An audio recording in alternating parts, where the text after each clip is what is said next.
Well, hello lovely humans, and welcome back to my channel. In this week's video, we are talking about one of my favorite subjects, and that is plants, which is why I'm currently surrounded by several of my plant babies and I'm about to squish one of them. I figured it's been a decent amount of time since we've had any sort of planty related content. Man, that shadow's really gonna bug me. And we are due for some green leaf talk on this channel. So in this week's video, we are going to be talking about my top 10 statement plants that are easy. Cause your girl loves a fiddle leaf fig.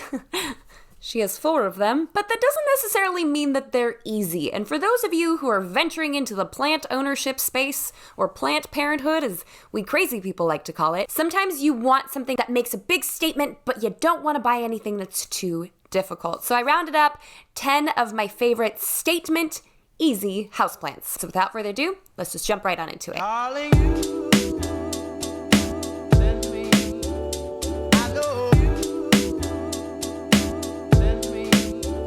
Now it's important to note that I am by no means a professional plant person.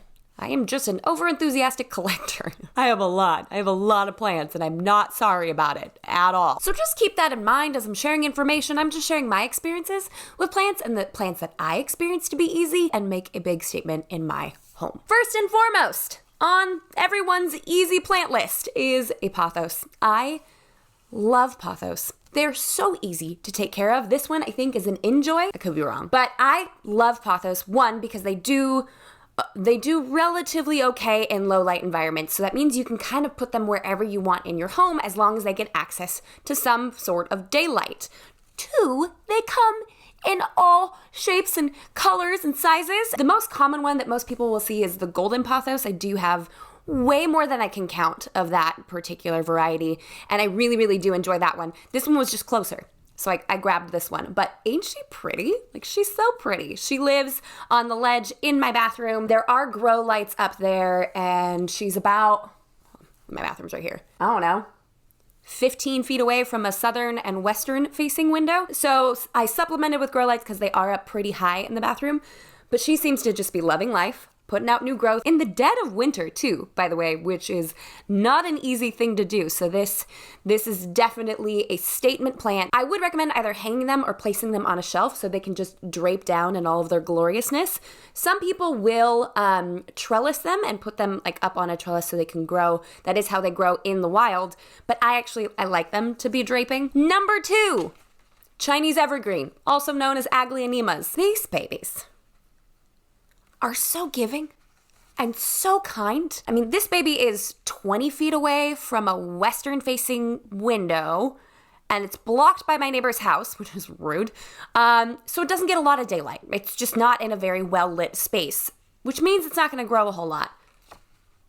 But in the dead of winter, when it doesn't get a whole lot of sunlight, it's still giving me a new leaf. I mean, these are so underrated. I'm gonna turn it so that tag isn't showing because it's gonna drive me bonkers. Because of the size of their leaves and their overall growth pattern, they really fill out a space nicely. And look at these, look at that. That's just, it's wrong how beautiful you are. I do have several different varieties of this, but if you're looking for an easy to care for houseplant that can do well in lower light areas, again, it'll grow better in higher light areas, but it'll survive and apparently push out new growth in low light areas, definitely get yourself a Chinese evergreen or an Aglaonema. Next on everyone's easy houseplant list, with good reason, snake plants. This one happens to be a moonshine snake plant, which means it has like a lighter, almost more silvery green color to it. It's a little bit more in rough shape. I got it from Walmart, so you can't expect like the best quality to come from Walmart, but when they have houseplants, they're cheap and I'm into it. Snake plants are notorious for being low light tolerant, like the other plants that we've already talked about. Again, will do better in highlight locations. But the reason I like these is because there's no other plant that looks like this with their striking, sharp sword-shaped leaves. They're also known as mother-in-law's tongue because they're sharp and cutting.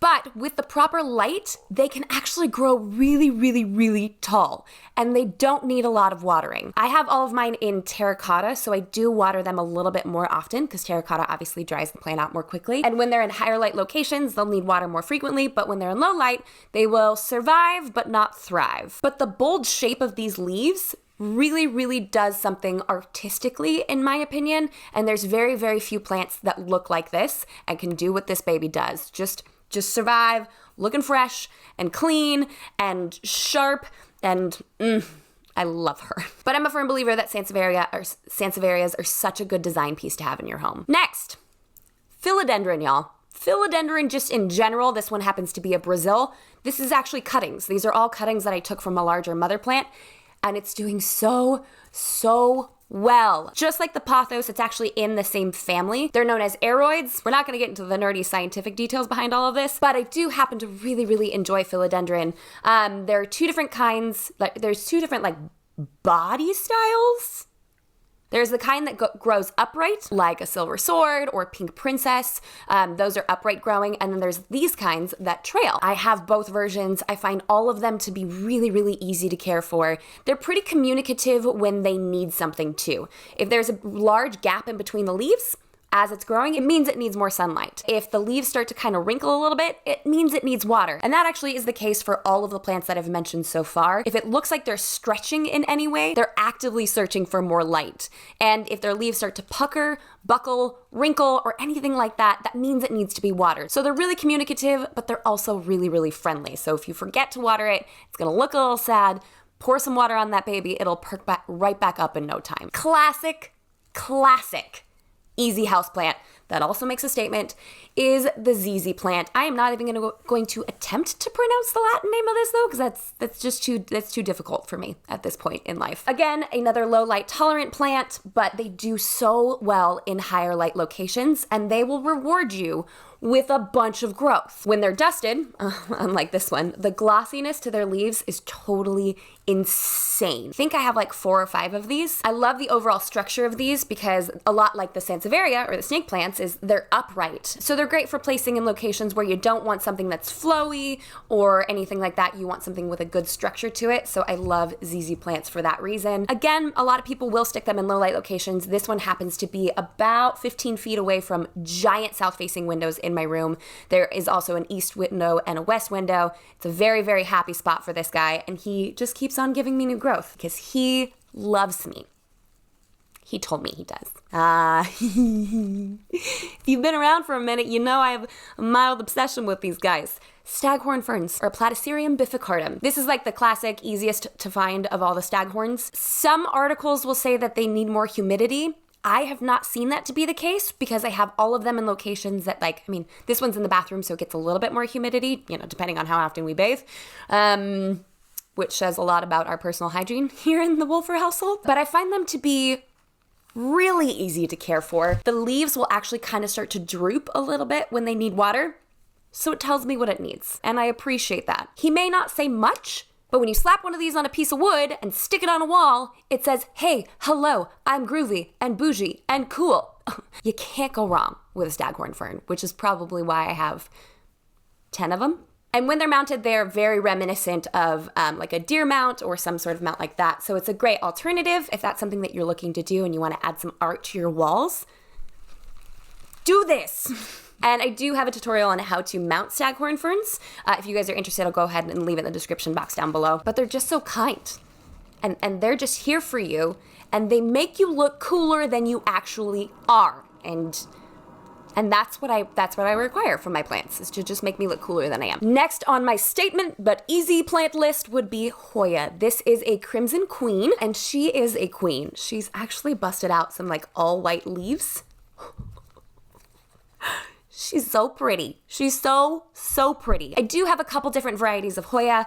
I find them to be ridiculously easy to care for. They love to dry out in between waterings, and they will also tell you when they need to be watered. Their leaves will kind of start to pucker more and dimple, and that's its way of being like, hey, there's no water in our leaves, help me. And I most of them are the ones that I have. I'm looking around because they've got more behind the camera. Most of them are slower growers, which is fine by me. They're consistent. And they're always here for me. And so I'm gonna always be here for them. Again, I like these for trailing. You could trellis these if you want to, but frankly, I don't have very many of my plants trellised at all. It's just not really my vibe. I feel like in the plant community, they're way more popular, but with normal people, you don't know about Hoya. So you need to know about Hoyas because they're so easy, and I feel like anybody could own this. Next on my list, Peperomia obtusifolia. These guys, also known as a baby rubber plant, so easy. Now, there are different kinds of peperomias that don't have this thick stalk.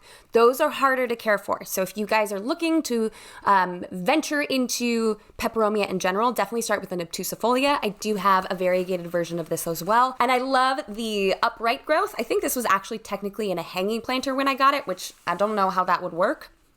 I suppose you could hang any plant if you tried hard enough and believed enough in yourself. But much like the Zizi plant, I love the upright growth. I love that it's pretty well clustered. When you're new to houseplants and you're kind of looking into them, be sure to get ones that have like thicker leaves and a thicker stem, because that basically just tells you that they're hardier in general. It's not a hard and fast rule. It doesn't always apply to all of them, but it is a good rule of thumb to go by. They're just so cheerful. Doesn't he look cheerful? Look, he's just so happy. He'd probably be happier if I dusted him. I really gotta get better about like prepping for plant videos and making sure my plants don't look gray from the amount of dust on them. Next, rubber trees or Ficus elastica. This is a burgundy. If you're looking to kind of get your feet wet in the tree department, definitely go for a Ficus elastica or a rubber tree over a fiddle-leaf fig. They're just so much easier to care for, and they're really dramatic in their growth, like the way they shape and form. This one's too tall to even fit in frame, but it comes up to like right about here. And you, of course, can find ones that have multiple plants in one pot, so it's a lot more of a full look, but I love how linear this one is. Honestly, this is probably my favorite of all the rubber trees that I have, and it will continue to reward me with more and more growth. So it's a great tree option for those of you who are looking to get a bigger plant that is not a fiddle leaf, because those require a specific kind of language that not all of us are gifted with. These come in like 4 different varieties, I think. There's the Taniki, there's the Ruby, and both of those have white variegation on them. The Ruby has, when the leaves come out, they're much more pink. And then there's the Burgundy, and there's a green one as well. I have all of them except for the Ruby. So now I need it. And last but most certainly not least, it was on my last top plant video.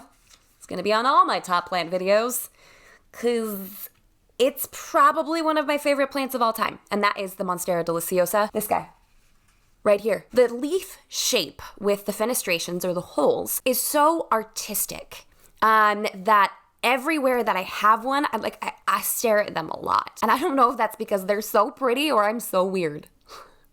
But either way, they're just stunning. I love that they have a clean leaf shape, but it's a bold pattern. So it's different from like a fern that's softer and more gentle, which obviously did not make the statement but easy plant list.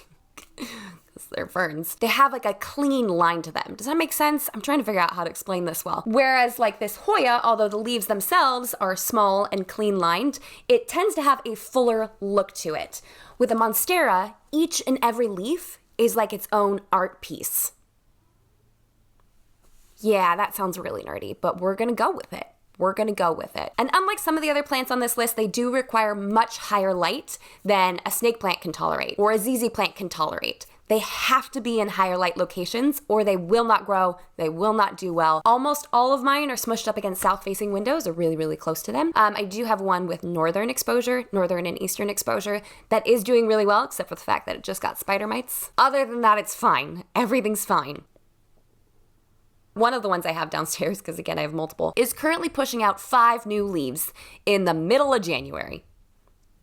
I haven't noticed these leaves communicate as much as some of the other plants that we've mentioned, but just sticking your finger into the soil down about 2 inches, usually, and I do it in a couple different spots, and seeing if the soil's moist or dry or whatever it is will tell you if you need to water it or not. And they're such a gorgeous piece of art to have in your home, and I 10 out of 10 recommend. You'll just keep getting rewarded with new growth as long as you love it the right way. They will love you right back. So that's what we have for today, folks. Thank you so much for joining me and indulging my plant obsession. Go ahead and tell me which one is your favorite in the comments below.